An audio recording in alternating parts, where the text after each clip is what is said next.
Good morning, dear students. Today topic is preparation of phenol. Okay.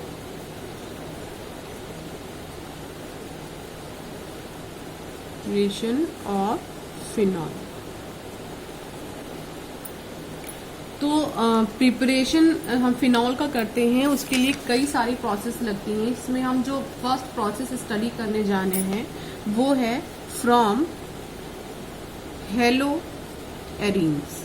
Okay, hello arene से हम phenol prepare करने जा रहे हैं। ओके, तो ये जो आपकी रिएक्शन है, इस रिएक्शन को आपने देखा होगा जब आपने हेलो एरीन स्टडी किया होगा। तो यहाँ पर होता क्या है कि आप क्लोरोबेंजीन लेते हो। ओके, और क्लोरोबेंजीन को आपको हीट करना होता है किसके साथ? NaOH के साथ। ठीक है, टेम्परेचर नियर अबाउट आप रखते हो 623 केल्विन और 320 ATM एटमॉस्फेरिक प्रेशर, और उससे आपको क्या मिलता है? ONA, that is intermediate compound, जिसको हम सोडियम फिनॉक्साइड बोलते हैं। ठीक है, इसको क्या बोलते हैं हम? Sodium phenoxide. Okay, ion. फिर इस सोडियम फिनॉक्साइड आयन को हम ट्रीट कर देते हैं HCl के साथ। ठीक है, ONA, इसे हम ट्रीट कर देते हैं HCl के साथ। तो यहाँ पर होता क्या है? NaCl रिलीज हो जाता है और हमें क्या मिल जाता है? फिनॉल मिल जाता है। Okay, plus NaCl। क्लियर? जो नेक्स्ट प्रोसेस है वो है हमारा from benzene sulphonic acid. Benzene sulphonic acid. Okay, benzene sulphonic acid में जब आप कांटेक्ट प्रोसेस पढ़े होंगे, अभी तो आपके सिलेबस से हट गया है, तो बेंजीन किस में कन्वर्ट होता है? ओलियम में। ठीक है, तो ये हमारा क्या है? बेंजीन, और ये किसकी प्रेजेंस में होगी? ओलियम की प्रेजेंस में होगी ये रिएक्शन। तो सल्फोनेटेड विद ओलियम। ठीक है, तो हमें क्या मिल जाएगा? SO3H। SO3H। ओके, इसको हम बोलते क्या है? Benzene sulphonic acid. इसका नेम है बेंजीन सल्फोनिक एसिड। ओके, और बेंजीन सल्फोनिक एसिड को हम ट्रीट कर देते हैं NaOH के साथ in the presence of acid, और हमें क्या मिल जाता है? फिनॉल मिल जाता है। ओके, ये हमें क्या मिल गया है? फिनॉल मिल गया है। ठीक है, नेक्स्ट जो प्रोसेस है वो है हमारी from diazonium salt. From diazonium salt, ये काफी इंपॉर्टेंट है। ओके, डाइजोनियम सॉल्ट के थ्रू हमें करना क्या होता है? हम एनिलीन को लेते हैं, जो आपने प्रीवियस वीडियो में पढ़ा होगा, डायजोटाइजेशन। डायजोटाइजेशन के थ्रू हम डाइजोनियम सॉल्ट बनाते हैं। उसके बाद डाइजोनियम सॉल्ट को हम वाटर के साथ हीट कर देते हैं। ठीक है, तो ये हमने क्या ले लिया है? एनिलीन ले लिया है। ठीक है, NH2, ये आपने रिएक्शन प्रीवियस चैप्टर में स्टडी करी है।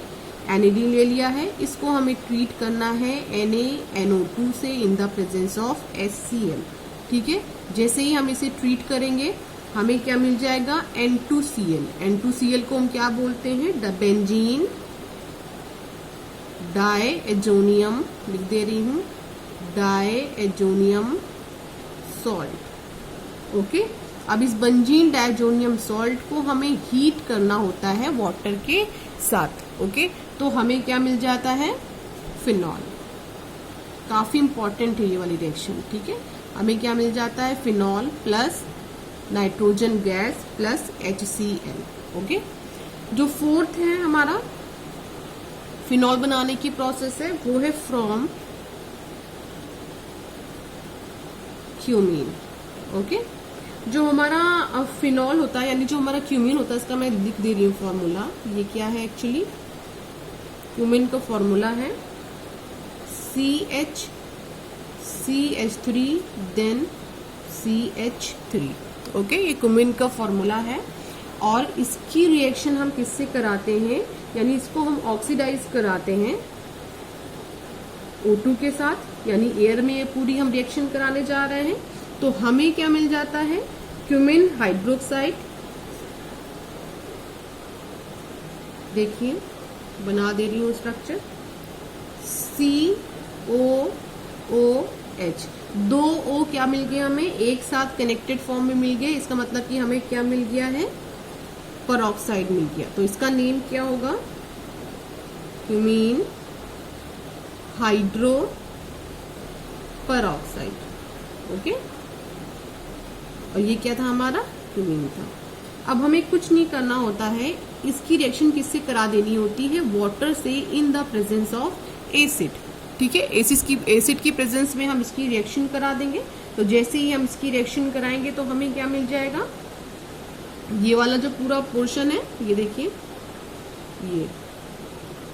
ये वाला पूरा पोर्शन एज अ कीटोन क्या हो जाएगा, रिलीज हो जाएगा। और ये OH आके डायरेक्ट किससे जुड़ जाएगा, बेंजीन रिंग से जुड़ जाएगा। ये देखिए क्या बना,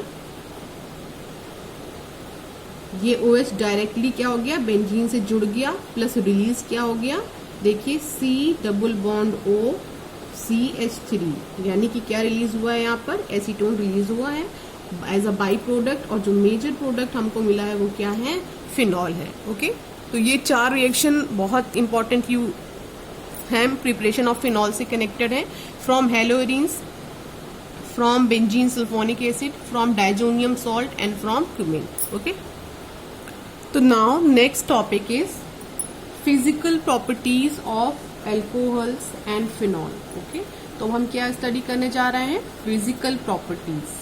ठीक है, फिजिकल प्रॉपर्टीज एल्कोहल की और फिनॉल्स की। ठीक है, और हम जानते हैं ये एल्कोहल और फिनॉल एक्चुअली क्या होते हैं, एल्कोहल होते हैं ROH, ठीक है, और फिनॉल क्या होते हैं, AROH। यहाँ पर कार्बन की चेन प्रेजेंट है और यहाँ पर क्या प्रेजेंट है, एरोमेटिक रिंग प्रेजेंट है। इसको हम एल्कोहल बोलते हैं और इसको हम फिनॉल बोलते हैं। और हम इन दोनों की ही प्रॉपर्टीज को यहाँ पर स्टडी करने जा रहे हैं, फिजिकल प्रॉपर्टीज को। ओके, तो सबसे मेन इंपॉर्टेंट पॉइंट सबसे पहले जो हमें पढ़ना है वो है कैपेबिलिटी। ठीक है, capability of forming intermolecular hydrogen bonding. Okay, सबसे पहले हम इसे स्टडी करने जा रहे हैं। तो आपको ये तो पता होगा कि एल्कोहल्स जो एक्चुअली हमारा होता है ROH होता है, और दूसरा अगर हम फिनॉल देखें तो वो AROH होता है। ठीक है, तो ये देखो आप दोनों ही ग्रुप में आपको OH दिखेगा। ठीक है, एल्कोहल में भी और फिनॉल में भी, दोनों ही अटैच यहाँ पर किससे है, एल्किल ग्रुप से, और यहाँ पर OH अटैच है एराइल ग्रुप से। ठीक है, अगर हम इसको थोड़ा ओपन करके लिखें तो R की जगह पे हम क्या ले लेंगे, CH3 ले लेंगे, OH बना लेते हैं। अब इसको ओपन करते हैं, ये H है, ये H है, देन ये H है, फिर O, फिर ये H। ठीक है, ये एक हमने कंसीडर कर लिया है कि ये हमारे पास एक एल्कोहल है। देन आफ्टर हम कंसीडर कर लेते हैं हमारे पास ये जो है फिनॉल है। ओके, यहाँ तो पता है आपको कि यहाँ पे C तो होगा ही, यहाँ पर जो आपका दिख रहा है ये पॉइंट, यहाँ पर C है। 1 2 3 4 5 6 टोटल 6 कार्बन होते हैं बेंजीन रिंग में। ओके, तो यहाँ पर होता क्या है कि जो आपका ऑक्सीजन है, ये ऑक्सीजन इलेक्ट्रोनेगेटिव होता है। ठीक है, जो इलेक्ट्रॉन्स की शेडिंग यहाँ पर हुई है, यहाँ पर जो हुई है इस बॉन्ड में हुई है, ये उन इलेक्ट्रॉन्स को अपनी तरफ खींचता है, जिसकी वजह से इसके ऊपर पार्शियल नेगेटिव चार्ज डेवलप होता है, यहाँ पर भी पार्शियल नेगेटिव चार्ज डेवलप होता है, और इससे ये दोनों अटैच हैं तो ये दोनों पार्शियल पॉजिटिव हो जाते हैं। ठीक है, इधर ये H पार्शियल पॉजिटिव, इधर ये वाला कार्बन पार्शियल पॉजिटिव हो जाता है। ठीक है, ये वाला कंडीशन यहाँ पर लग जाता है, यहाँ पे पोलराइजेशन हो जाता है। ठीक है, क्यों हो जाता है, क्योंकि जो हमारा ऑक्सीजन है वो मोस्ट इलेक्ट्रोनेगेटिव है। ठीक है, और ये इलेक्ट्रोनेगेटिव होने की वजह से इलेक्ट्रॉन्स को अपनी तरफ शिफ्ट करता है, जिसकी वजह से ठीक है हमारे H और हमारे कार्बन एटम पर, यानी हाइड्रोजन और कार्बन पर पार्शियल पॉजिटिव चार्ज आ जाता है, और ये खुद पार्शियल नेगेटिव चार्ज को एक्वायर कर लेता है। इस तरह तो ये क्या कर देता है, ये एबल है हमारे पूरे एल्कोहल को पोलराइज करने के लिए। ठीक है, तो अब इसने अगर पोलराइज कर दिया है तो अब इसका मतलब ये क्या है कि ये कैपेबल है हाइड्रोजन बॉन्ड बनाने में। ठीक है, जब पोलराइजेशन होता है तभी हमें हाइड्रोजन बॉन्ड मिलता है।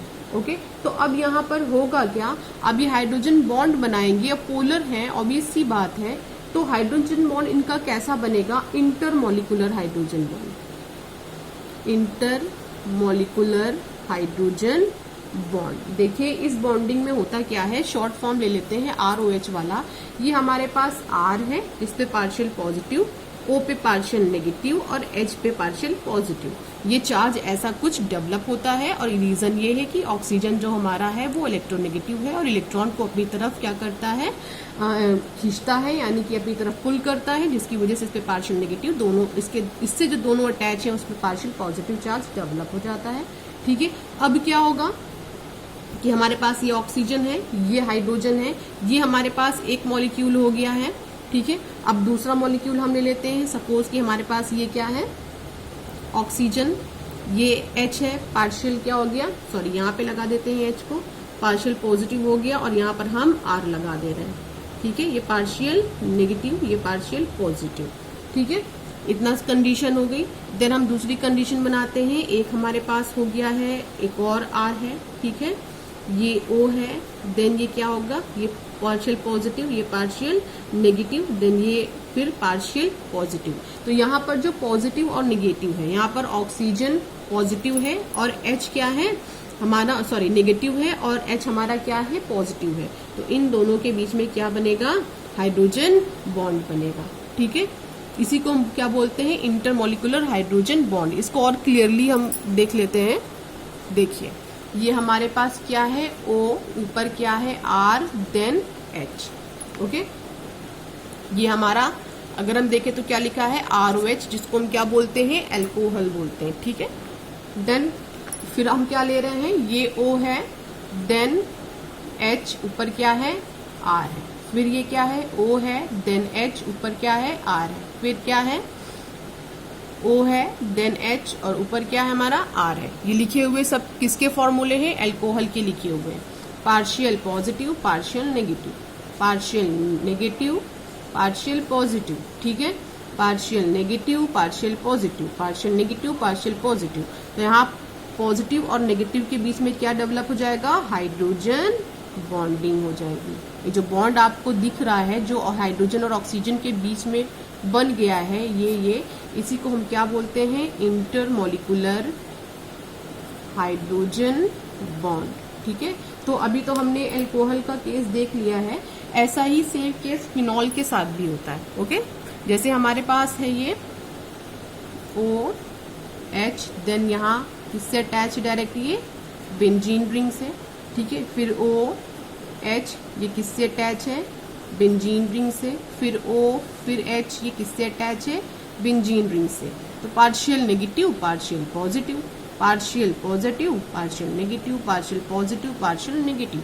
तो यहाँ पे क्या डेवलप हो जाएगा, हाइड्रोजन बॉन्ड डेवलप हो जाएगा। ठीक है, तो इसको हम क्या बोलेंगे, इंटरमॉलिक्यूलर हाइड्रोजन बॉन्ड। तो ये आप जान लीजिए एक इंपॉर्टेंट पॉइंट है, जो हमारा अल्कोहल होता है और साथ में जो हमारा फिनॉल होता है, ये कैपेबल होते हैं हाइड्रोजन बॉन्डिंग बनाने के लिए। और इसी वजह से जो इनका हाइड्रोजन बॉन्ड, ये मल्टीपल हाइड्रोजन बॉन्ड बनाते हैं, इसलिए ये क्या करते हैं, ये मॉलिक्यूल्स जो है एक दूसरे के साथ क्लिंग कर जाते हैं और एसोसिएटेड मॉलिक्यूल्स भी बना लेते हैं। ठीक है, इनके पास कैपेसिटी होती है कि एसोसिएटेड मॉलिक्यूल्स को ये बना ले। ओके, तो ये इंपॉर्टेंट पॉइंट है। देन हम आते हैं इसकी सेकंड प्रॉपर्टीज पे, वो है सॉल्युबिलिटी। सॉल्युबिलिटी डायरेक्टली कनेक्टेड किससे होती है, हाइड्रोजन बॉन्ड से कनेक्टेड होती है। यहाँ पर होता क्या है, जो लोअर मेंबर्स होते हैं अल्कोहल फैमिली के, जो लोअर मेंबर होते हैं वो 100% या आप बोल सकते हो कंप्लीटली मिसिबल होते हैं वाटर में। लिख दे रही हूँ, लोअर मेंबर्स, ठीक है, कंप्लीटली मिसिबल इन H2O। ठीक है, ऐसा इसलिए होता है क्योंकि जो हमारे अल्कोहल्स होते हैं, ठीक है, ये क्या करते हैं, हाइड्रोजन बॉन्ड बनाने में कैपेबल होते हैं। ठीक है, अब देन हम आते हैं, दूसरी बात करते हैं, एक पॉइंट आता है, मैंने लोअर मेंबर की तो बात कर ली है, तो हायर मेंबर के केस में क्या होता है, तो ये देख लीजिए, द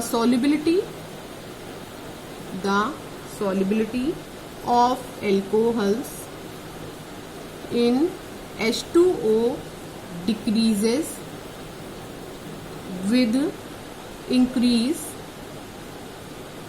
in molecular mass। ये देखिए, जैसे जैसे हमारा जो एल्काइल ग्रुप है ROH है ना, तो R की जगह पे हमने क्या रखा, CH3 देन OH, फिर क्या हो गया CH3 CH2OH then CH3 CH2 CH2OH, और बनाएंगे हम तो CH3 CH2 CH2 CH2OH, ऐसे करके हम नीचे तक जाएंगे तो हमारा जो एल्किल फैमिली का ये जो लगा हुआ है एल्काइल ग्रुप ये बढ़ता चला जाएगा। ठीक है, इसका साइज क्या होता चला जाएगा, कंटिन्यूअसली इंक्रीज होता चला जाएगा। ठीक है, जो इसका साइज बढ़ता चला जाएगा तो इंटर जो इन लोगों के बीच में वंडरवॉल फोर्स लग रहा है, वो वंडरवॉल फोर्स किसके डायरेक्टली प्रोपोर्शनल है, साइज के डायरेक्टली प्रोपोर्शनल है। ठीक है, तो वंडरवॉल फोर्स भी इंक्रीज होता जाएगा, तो इनकी जो सॉल्युबिलिटी है वाटर में वो क्या होती जाएगी, धीरे धीरे कम होती जाएगी। ओके, एक तो ये रीजन है। दूसरा, आपने रीजन सरफेस केमिस्ट्री में स्टडी किया होगा। सरफेस केमिस्ट्री में जब हम लोगों ने पढ़ा था तो मैंने आपको ये बताया था कि ये जो पार्ट है OH वाला पार्ट, ठीक है, ये OH वाला पार्ट एक्चुअली क्या होता है, वाटर में सॉल्युबल पार्ट होता है, वाटर लविंग जिसको हमने बोला था, ये वाटर लविंग पार्ट है। यानी कि ये कैसा पार्ट है, हाइड्रोफिलिक पार्ट है। ठीक है, कैसा पार्ट था, ये हाइड्रोफिलिक पार्ट था। लेकिन ये जो हमारा R वाला पोर्शन है, यानी CH3 CH3 CH2, यानी कि आप मेथिल एथिल प्रोपिल ब्यूटिल फिर देन पेंटिल हेक्सिल, ठीक है, हेप्टिल ब्यूटिल, जहां आप नीचे तक जाओगे ये पूरा R वाला पोर्शन ये क्या था, ये था लायोफोबिक। हाइड्रोकार्बन वाली चेन यही तो है, हाइड्रोकार्बन वाली चेन क्या है, लायोफोबिक है। ये क्या है, वाटर हेटिंग पोर्शन है। तो जैसे जैसे आप टॉप टू बॉटम चलते जाएंगे आप देखेंगे जो आपका लायोफोबिक पार्ट है, यानी जो वाटर हेटिंग पार्ट है, वो कंटिन्यू क्या होता जा रहा है, इंक्रीज होता जा रहा है। ठीक है, उसका पोर्शन क्या होता जा रहा है, कंटिन्यू इंक्रीज होता जाता है। तो इसकी वजह से जो वाटर लविंग पार्ट है वो तो कांस्टेंट चल रहा है, और वाटर हेटिंग पार्ट कंटिन्यू क्या होता जाएगा, बढ़ता चला जाएगा। तो एक टाइम ऐसा आएगा कि जो एल्किल ग्रुप है वो डोमिनेट कर जाएगा हाइड्रोफिलिक नेचर को। ठीक है, तो हाइड्रोफोबिक नेचर क्या हो जाएगा, डोमिनेट कर देगा। हाइड्रोफोबिक नेचर डोमिनेट किसको कर देगा, हाइड्रोफिलिक नेचर को कर देगा। ठीक है, तो जो हाइड्रोफिलिक नेचर हमारा होगा वो क्या हो जाएगा, कम हो जाएगा, हाइड्रोफोबिक नेचर बढ़ जाएगा। तो धीरे धीरे क्या होता जाएगा, टॉप टू बॉटम हमारा जो सॉल्युबिलिटी है वो डिक्रीज होती चली जाएगी। ठीक है, लेकिन जो हमारा सॉल्युबिलिटी हम लोअर मेंबर की बात करें तो लोअर मेंबर ऑलमोस्ट 100% मिसिबल होते हैं वाटर में। क्यों, क्योंकि जो हमारा एल्कोहल होता है या फिर फिनॉल होता है ये हाइड्रोजन बॉन्ड बनाने में कैपेबल होता है। ओके, अब हम नेक्स्ट फिजिकल प्रॉपर्टी की बात करते हैं जो है boiling point. Okay, boiling point, ठीक है, बॉइलिंग पॉइंट को हम देखते हैं। तो जो बॉइलिंग पॉइंट एक्चुअली हमारे एल्कोहल का होता है वो हेलोएल्केन से, ईथर से, हाइड्रोकार्बन से सबसे ज्यादा होता है। ऐसा इसलिए होता है क्योंकि ये हाइड्रोजन बॉन्ड बनाने में कैपेबल होते हैं। अगर हम कंपेयर करें C2H6 से, ठीक है, तो इसका बॉइलिंग पॉइंट 184 केल्विन होगा। ठीक है, अगर हम कंपेयर करें हेलोएल्केन से यानी C2H5Cl तो 285.5 केल्विन होगा नियर अबाउट। अगर हम ले लें यहाँ पे CH3OCH3 जिसको हम ईथर बोलते हैं तो 248 केल्विन नियर अबाउट होता है। लेकिन अगर हम यहाँ पर देखें C2H5OH को तो इसका कितना होगा, 351 केल्विन नियर अबाउट इसका बॉइलिंग पॉइंट होगा। तो ऐसा इसलिए कि जो हमारा C2H5 है, अभी अभी आपने स्टडी किया है कि ये क्या बनाने में कैपेबल है, इंटरमोलिकुलर हाइड्रोजन बॉन्डिंग। ठीक है, तो इंटरमोलिकुलर हाइड्रोजन बॉन्डिंग बनाने की वजह से ये क्या होता है, इसका बॉइलिंग पॉइंट काफी ज्यादा होता है। ओके, नेक्स्ट हम बात कर लेते हैं boiling point of alcohol increase with increase in the molecular mass. अब इसका क्या मतलब है देख लेते हैं। The boiling point of alcohols increase with increase in the molecular mass।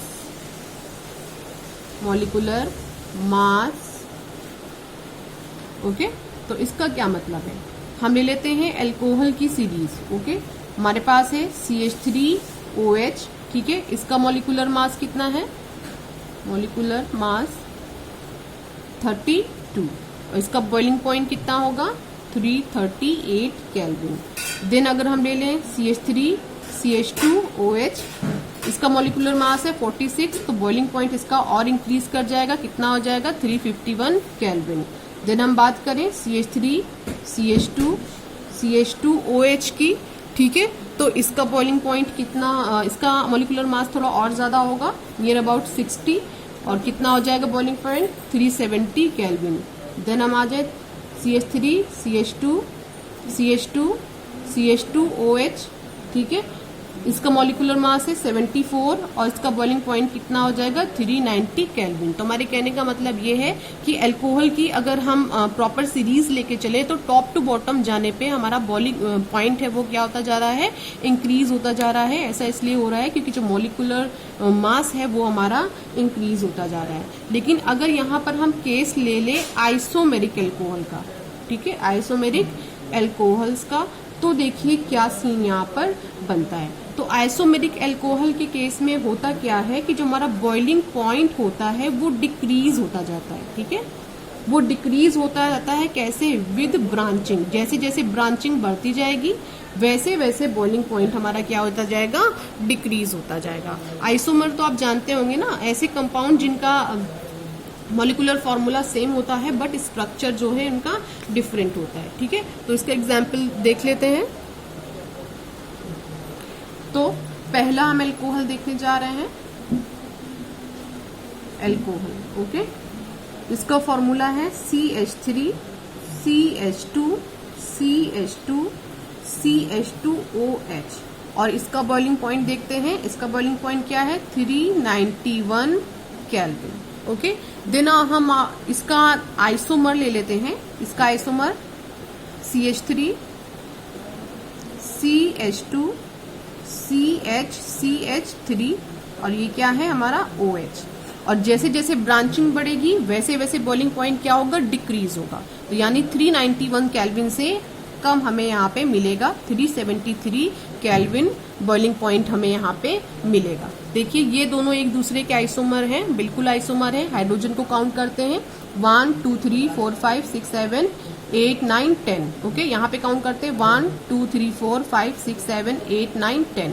तो यहाँ पे हाइड्रोजन कितने 10, कार्बन कितने 1 2 3 4 1 2 3 4, ऑक्सीजन कितना 1 1, ठीक है। तो मॉलिक्यूलर फॉर्मूला देखा जाए तो यहाँ पे क्या है, सेम है बट स्ट्रक्चर इनका चेंज है, ठीक है। एक में ब्रांच नहीं है लेकिन एक में देखिए ये जो अपना सेकेंड नंबर वाला कार्बन एटम है इसके ऊपर क्या है, ब्रांच है, ठीक है। तो हम इसका नेम देखते हैं। इसका होगा N-ब्यूटिल अल्कोहल। इसका नेम एक्चुअली क्या है, N-ब्यूटिल अल्कोहल, और इसको हम क्या बोलेंगे, सेकेंडरी ब्यूटिल अल्कोहल, ओके।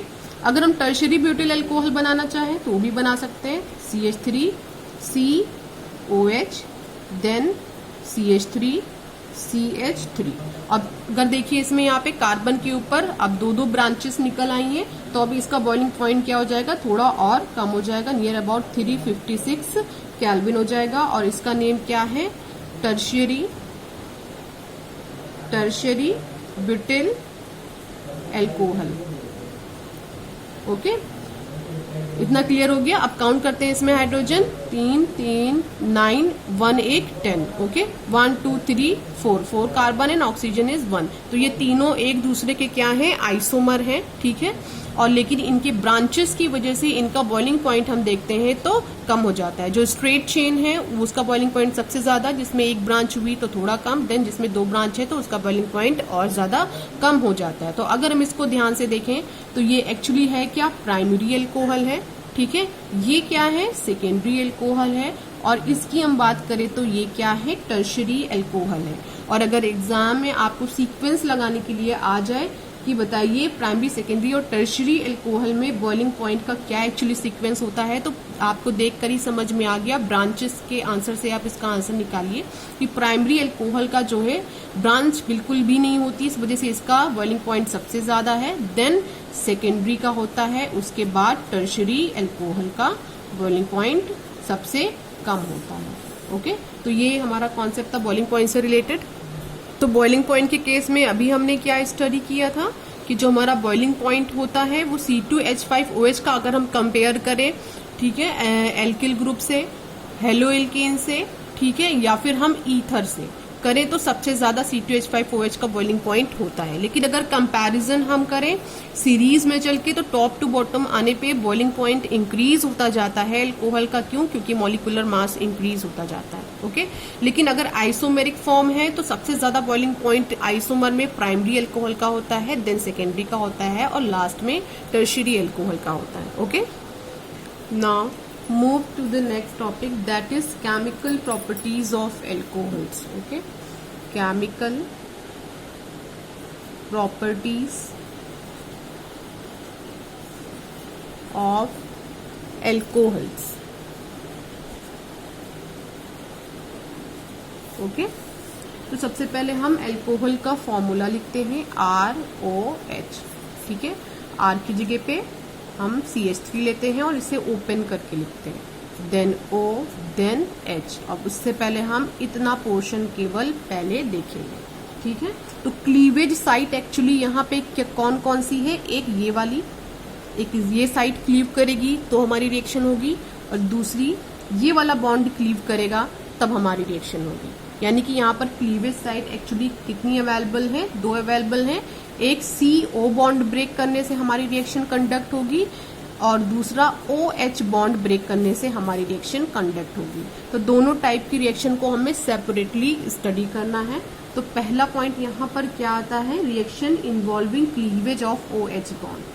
पहली रिएक्शन हमें वो पढ़नी है, reaction involving cleavage of OH bond. एक इससे कनेक्टेड रिएक्शन हम स्टडी करेंगे। देन सेकेंड पॉइंट है हमारा reaction involving cleavage of COH bond, यानी इस वाले बॉन्ड के ब्रेक करने के बाद जो रिएक्शंस हमारी होंगी वो हमें स्टडी करनी है। और जो थर्ड पॉइंट हमें स्टडी करना है, reaction involving both cleavage. Okay, अब ऐसी रिएक्शन जिसमें COH बॉन्ड भी ब्रेक करेगा और OH बॉन्ड भी ब्रेक करेगा। ठीक है, यानी कि both alkyl as well as hydroxyl groups दोनों के ब्रेक करने के बाद जो हमारी रिएक्शंस कंडक्ट होंगी वो हमें यहाँ पे स्टडी करनी है। ओके, तो नेक्स्ट वीडियो लेक्चर में हम स्टडी करेंगे केमिकल प्रॉपर्टीज ऑफ एल्कोहल्स, और इन तीनों के पैटर्न पे हम 1 by 1 रिएक्शन को स्टडी करेंगे। Okay, thank you class.